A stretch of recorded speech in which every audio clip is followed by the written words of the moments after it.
It's a hot summer day in late 90s. We're playing and fooling around, like we often did. I see my friend Paul coming from the direction of our apartment block. He's looking like he just experienced something very unusual. "Marius, you gotta come with me. I need to show you something," he says to me, and even if concerned by how he's looking, I answer, "Sure thing, lead the way." Funny thing how, when we were kids and teenagers, we used to trust our friends without second guessing. So Paul leads me to his apartment. We take off our shoes as we always do, in order to not make a mess of precious floors and carpets. He closes the curtains so the power of the sun is lesser in the living room, where the TV is residing, near the terrarium with two ninja turtles inside. Okay, they were normal turtles. I finally ask him, "Well, you gonna tell me what's going on, or I'm just sentenced to watch you acting all weird?" "I'm not gonna tell you, I'm gonna show you," he tells me as he turns on TV set and PlayStation 1 console. I thought to myself, well, we played many amazing games here in the past, but Paul never acted this way before, so I was uneasy and excited at the same time. What could it be, I wondered, as the PlayStation logo faded and I saw the title Silent Hill. I knew something special was going down. It was special indeed, as camera was dynamic and moving with the character we were controlling, in stark contrast to Resident Evil games, which had mostly static backgrounds. We were hypnotized and mesmerized. Yes, it was something else entirely. We had no clue this title will shape how survival horror games will look and play for the decades to come. So here we are now. I must confess that I never played any of the sequels to Silent Hill. I even tried to think why was that, but nothing came to me. No enlightenment about any particular reason. I just haven't, and that's it. I only remember reading a review of Silent Hill 2 in Gaming Magazine. Yes, physical magazine. So no, I cannot compare my memories to the original game to remade one. But maybe that's a good thing. Let's get to it then. First of all things, I need to preface that the whole story in this game is weird as hell, and it doesn't make much logical sense. Secondly, it is also very dark, horrific and brutal at many points. So this is one of these games that for sure should be played by very much adults only. I could really describe the whole story of the game in one sentence.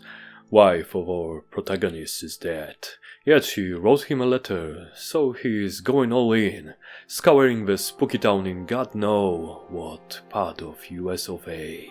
That's it, that's simple. However, there's more to this, if you dare to deep dive into the game world and characters taking actions inside of it. We encounter other people stranded in Silent Hill on our unmerry way, so let's just focus on them for a little while. Our main protagonist is James, widower who is desperate to find out if his dead wife is really dead. I like him, to be honest, as he represents hope and undying love, and it's rare in today's productions. You might say it is remake of an older game, and yes, in fact, I admit, that must be the reason why. We had so many great productions in late 90s, early 2000s. In every branch of entertainment, games, cinema, TV shows, music, books. Bloody hell, after every review that I write, every game that I play, every movie that I watch, I think more and more, what the hell happened to great ideals that inhabited creative people? Unskilled activists took so many of them over, out and down, but with what? How? The more I think about it, the less I understand. All I know is that my generation is greatly at fault here, so I, and everyone else that feel the calling, need to make an active effort to improve things in their domain of expertise.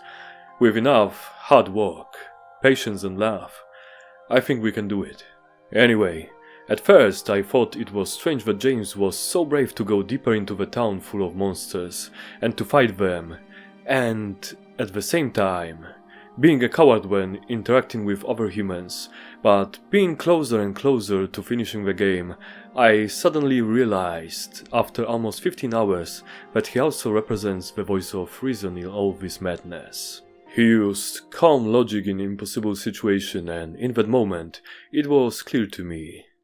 I will hold off my tongue in this place to not spoil too much, so I'll just tell you about all the other strangers caught by this misty place. Angela, young woman that we meet in this horrible hall, seems to be really messed up. It makes her interesting. I think I heard in someone else's material that she went through infamous uglification, but truth be told, her looks do not matter in this story, so I won't be an asshole about that. The important thing that I learned about her is that she represents harmed femininity, scared for life by the one who should have protected her from such horrors.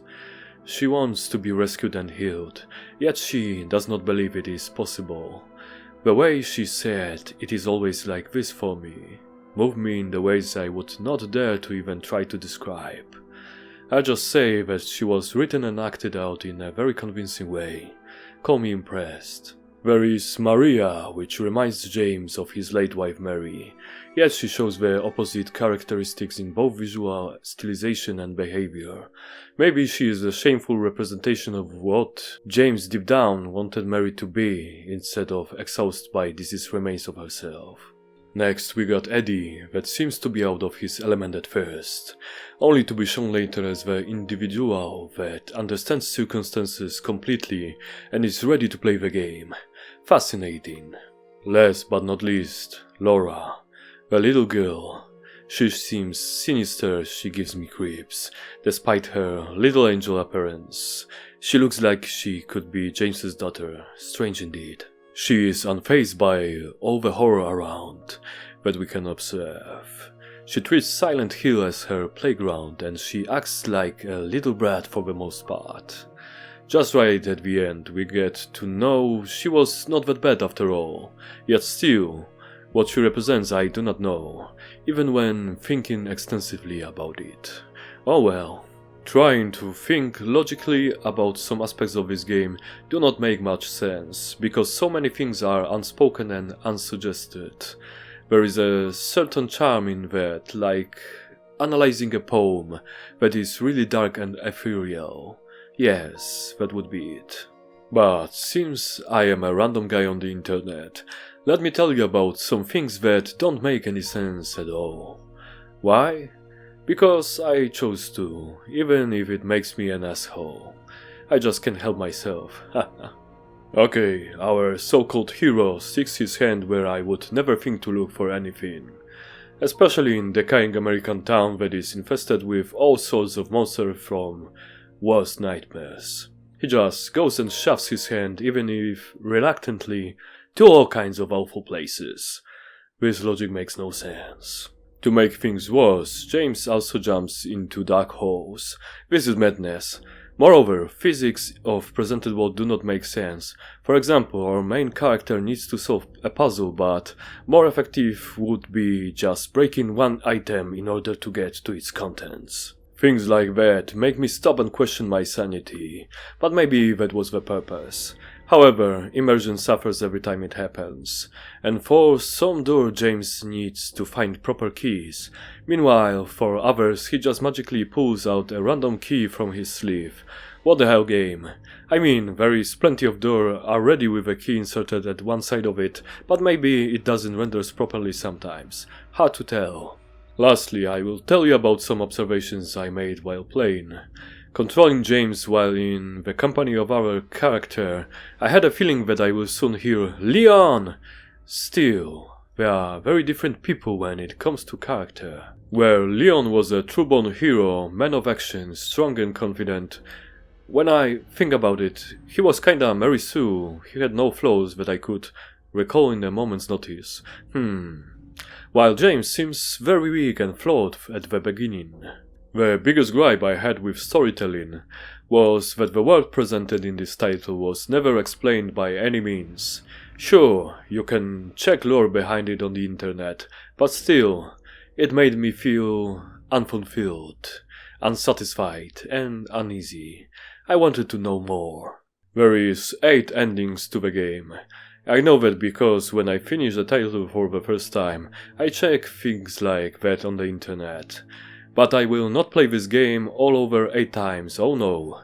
And for some time now I thought about multiple endings in video games, which brought me to the conclusion that I don't like them very much. Hear me out. They are well placed in a big RPG where you make some important decisions, but in games like this one, I think they only serve the purpose of showing all the ideas that writers had for an ending. If it was a book, they could not have done it. That's my 2 cents about that. All in all, the story layer of Silent Hill 2 is quite good. It is mysterious, minimalistic and climactic. It is not perfect by any stretch of imagination, but the text lines are written and acted out so good that you can forgive any flaws in its structure. Since this title is a game, we need to talk about gameplay as well. Starting with combat, which is very well done fortunately, because fans had their fears and doubts after first trailers and gameplay footage. Melee combat is decent, feels fluid and fair. Enemy attacks are well telegraphed, so you can use your dodge button in time if you are not a paralyzed boomer. Shooting weapons feels very juicy and impactful. I liked using them, even when I should conserve ammo. Combat challenge, or traditionally naming it, difficulty, is not very balanced. On standard I think enemies are too spongy and mistakes cost you too dearly. You can easily die after making one mistake when enemy combos you without mercy.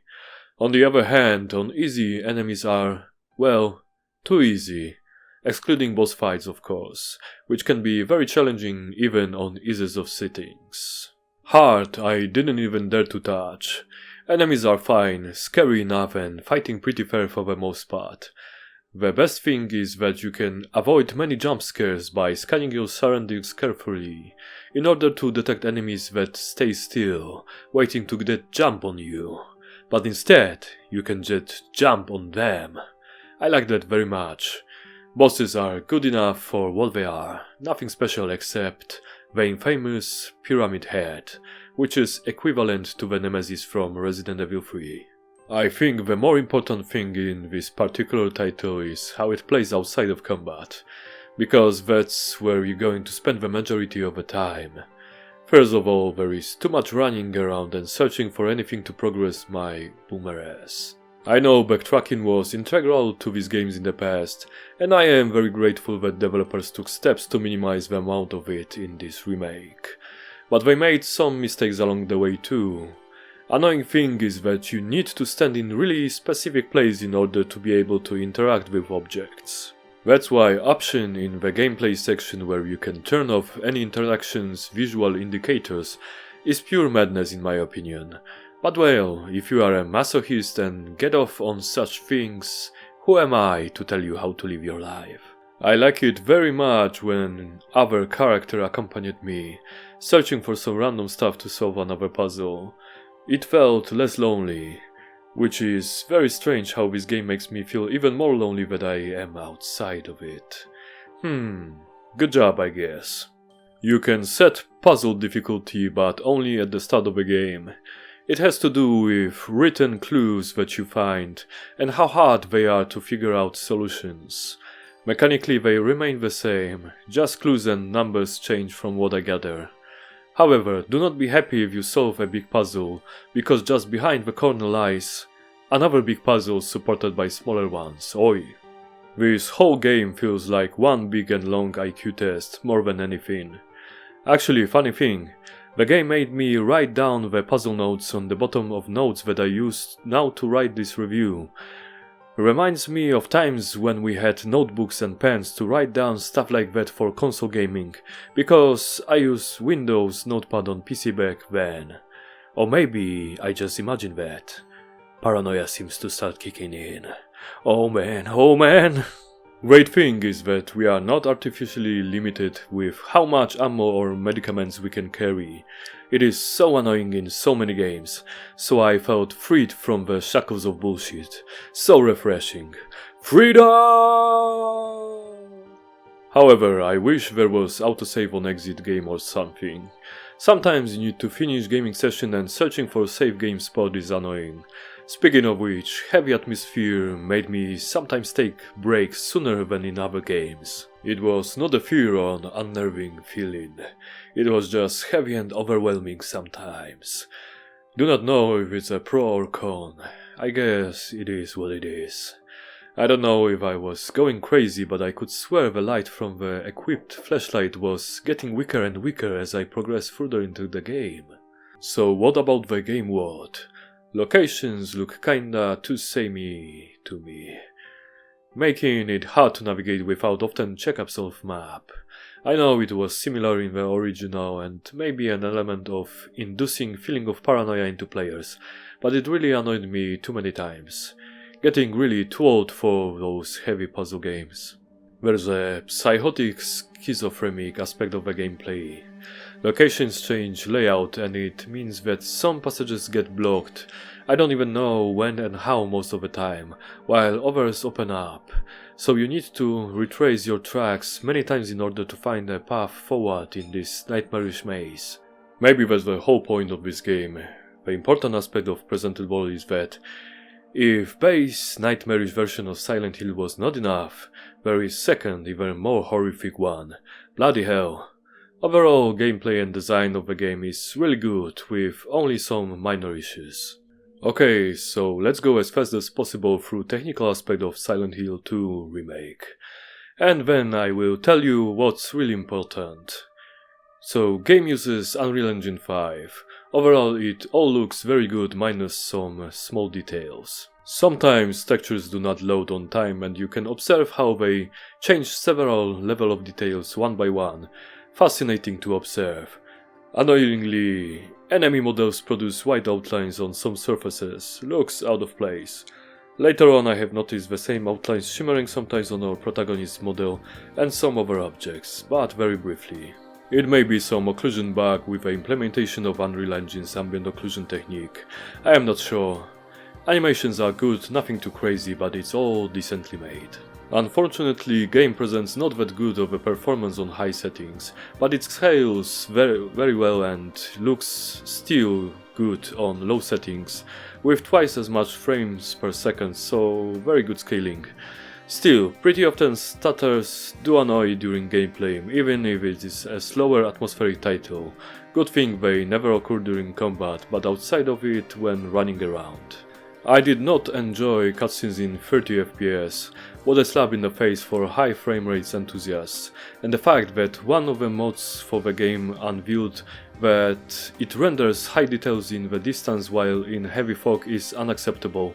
The original Silent Hill games use fog to optimize the performance, not to tank it. It is almost blasphemous to use it in order to hide unoptimized rendering. Shameful display. What about audio then? Sounds are very good and fair, so we know what sound belongs to what source, but holy heck, they can sometimes make your heart race, when suddenly you're starting to hear very unsettling noises. Great play with sound stages and all aspects of how they actually sound. Masterfully executed, call me impressed. Even music behaves in similar ways, where sometimes it can make your heart palpitate unacceptably, even standalone. Music be spooky as hell as I listen to it while writing this review. It gives me creeps and makes me think of horrible things. Oh man, I just want it to be over. Voice actors did a very good job here. I believed in their performances, which is the most important thing in this kind of setting. Strangely enough, there is zero important bugs to report in this title. What kind of voodoo magic is this? Game from 2024 with no annoying bugs and glitches. Madness indeed. Okay, so this is the important part that I promised you just few moments ago. It took me almost 15 hours to finish the game, and as I mentioned early on in review, I'm not going for New Games Plus. I got what I needed from this title already. It's a rare case of true horror, not for the faint of heart. It really is deep, psychological, and philosophical piece of creation. It also transported me back to the days of my young gaming years, like no other title in recent memory. For that alone it was all worth it. I can recommend this game to every very adult player that doesn't mind exploring more ugly sides of human existence in a heavy horror form. Still, it has no unnecessary gore or anything that is used only for shock effect, like in many new productions in entertainment. It also gives hope that no matter how dark our lives become, we can always try to get through it, no matter if there is really a light at the end of a tunnel. It also teaches us important lesson, to search for that's the most important for us and never give up, even if it can kill us. Bloody hell, all of a sudden it all became so heavy. Maybe I'm just getting too old for this kind of game. Anyways, I know what I'm searching for and I will not rest until I find it. Meanwhile, I will see you next time in another Great Late Review.